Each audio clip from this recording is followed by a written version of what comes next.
Hi there, I am Jennifer Elizabeth Masters. I'm a soul sculptor. I help you break out of the mold of the past, heartbreak and trauma so that you can have the amazing life and business of your dreams.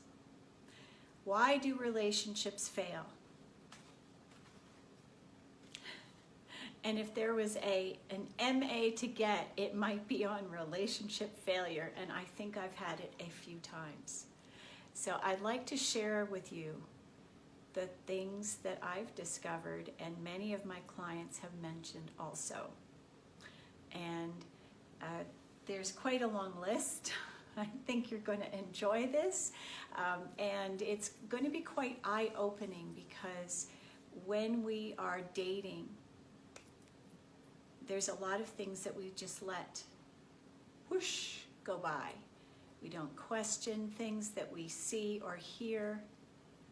We don't talk about the things that mean something to us. So here we go. We're going to dive into this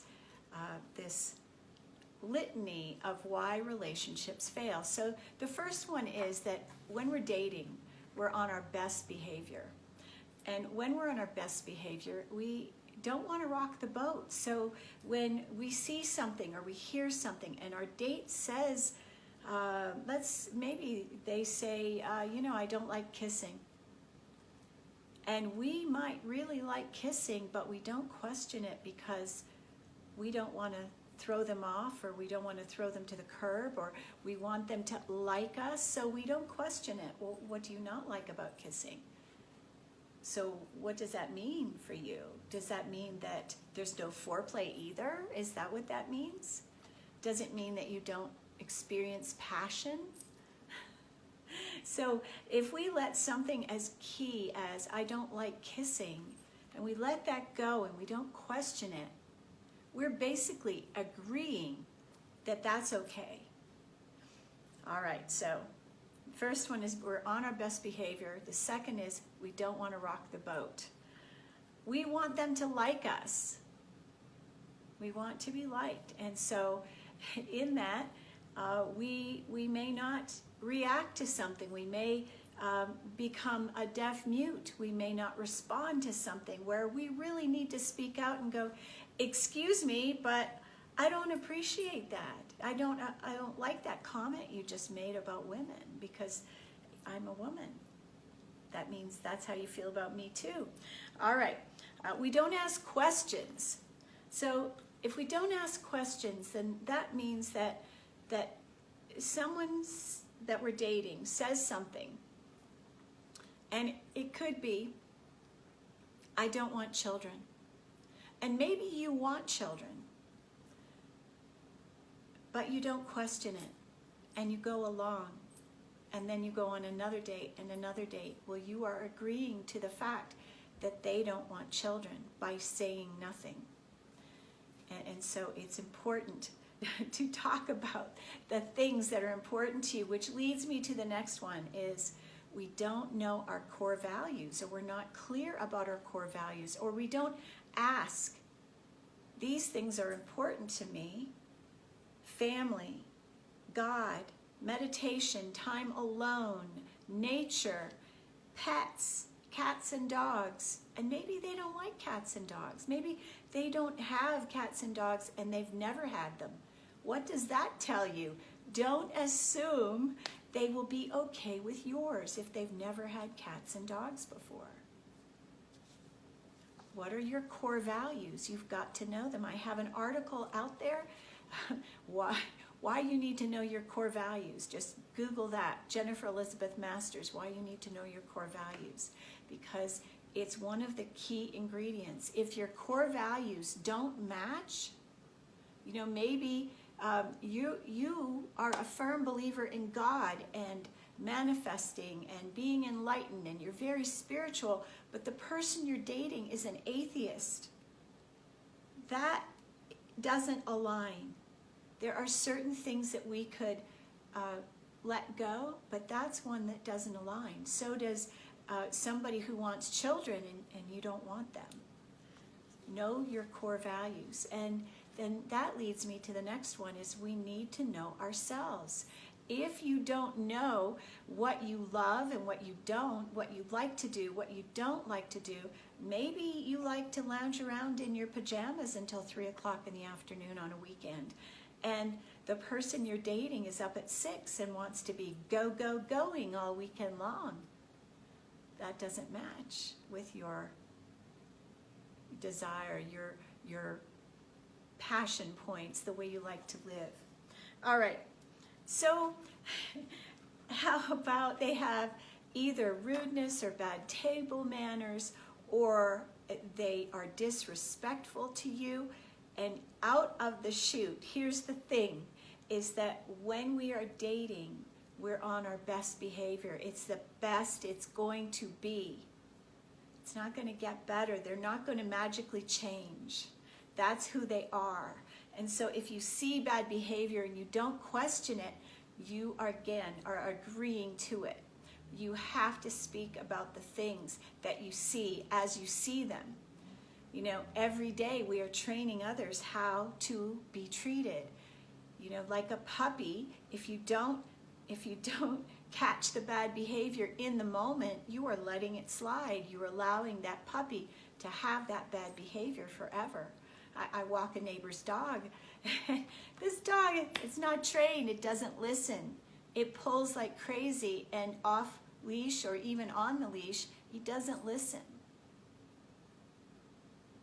So that's a bad behavior. Can you deal with this bad behavior? Mention it. Talk about it. All right, you're a people pleaser. Well, so what are people pleasers? People pleasers, if you don't love yourself, and having been there myself, I was a people pleaser at one time. I did it for well over 30 years, trying to make everyone else happy. And in the end, what happens is we feel lost, we feel neglected, we might feel totally unsure of who we are. When you spend your life pleasing everyone else, then you're not taking care of your own needs. And people pleasers put themselves in last place when they should really be in first place. And I'm not talking about being selfish or mean or rude, but if we don't care for ourselves, who's going to? If you don't love yourself, how can you expect anyone else to love you? You know, we get what we give, and if you don't love yourself, you can't expect anyone else to love you. It's the way it works. So, people pleasers, if you are working to please the other person, then you're not being authentic. And the more authentic that we can be, the better the relationship will be from the get-go. So don't fake it till you make it. Be who you are. You aren't clear about your agenda. Maybe you don't know. Do you want to be single? Do you want to get married? Do you want to have kids? Oh, I don't know. I don't know. So here's the thing about that. If you don't know what your agenda is, how can you tell someone else?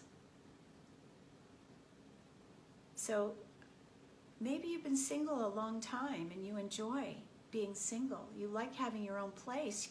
It's nice to go and spend time with the person you love, but it's also nice to come home and have a few days to do what you want, to be on your own. And if that's what you want and that's a priority, you need to know that, and you need to be clear with whomever you are dating. So all of these things, if you're already in a relationship and things are breaking down, it is likely that these are things that you just let slide. You didn't think they were that important. And then all of a sudden, a couple years in, 3-4 years in, you become authentic, and then your partner's going to go, who are you? I don't know you. It's best to be authentic from the get-go. All right, so you're trying to rush to the finish line, and you are trying to get married fast. You're in a big hurry. Love is not something that can be rushed, nor can marriage. It's best to date for 2 years so that you get to know somebody, and through all the different astrological signs and changes and for 2 years or more, because you really don't know someone very well until you've spent that kind of time with them. Oh, if there's age difference, talk about it. If you just want to date, say so. Being honest means that you speak your truth from the beginning rather than allowing someone to believe something that isn't true. So honesty and authenticity is being real, being true to yourself, and of course knowing who you are, knowing the things that make you happy and the things that don't, the things that you must have in your life. I highly recommend that you sit down and write a list, and here is what I recommend. To get to know you, write 10 things that you love about yourself. 10.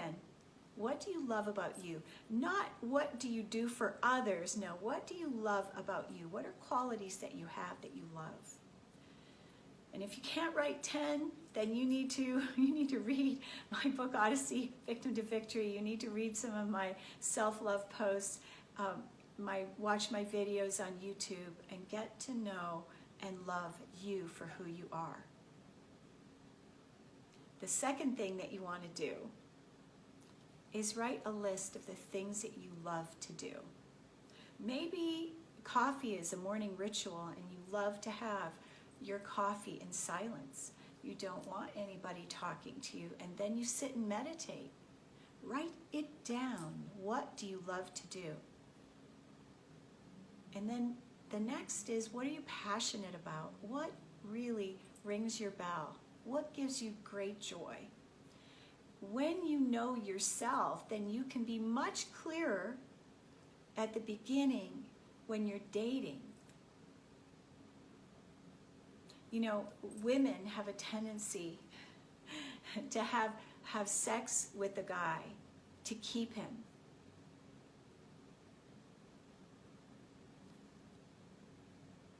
And I'm talking about people pleasing.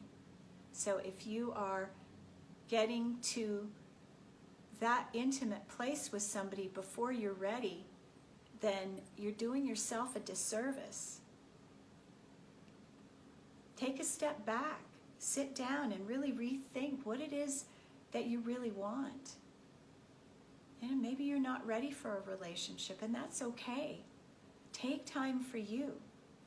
And this time right now is a fabulous time to be nurturing yourself, caring for you, being your own Valentine.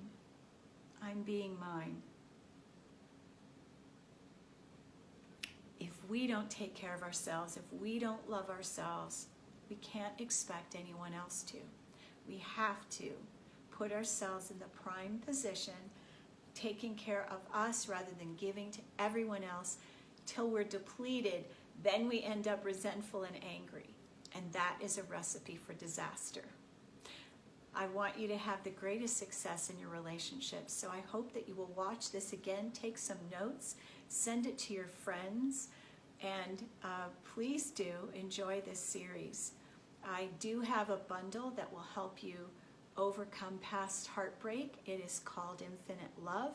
It's on my page, on my business page as well. I'm Jennifer Elizabeth Masters, sending you big hugs, lots of love. Mwah. Thank you for being here. Post your questions below and I'll put them in the next video. I thank you for watching.